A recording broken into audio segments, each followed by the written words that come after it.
Hey guys, I hope you are doing well. I want to show you how to restore factory default. This printer now is connected to Wi-Fi network, but I want to show you how we can reset this printer. Okay, so scroll down to the settings and go to this printer settings. Okay, now scroll to network setup. Scroll to network setup, select network setup. Now scroll down, okay, to restore network setting. Select restore network setting. Are you sure you want to restore network setting? Are you sure you want to restore the original network setting of the printer? Network setting include proxy setting and admin password. Select yes. So it's now restoring the network.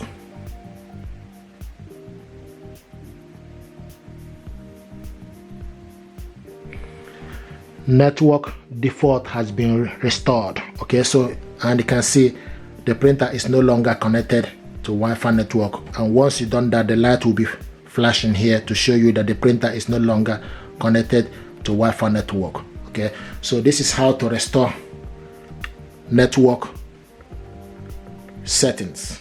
Okay.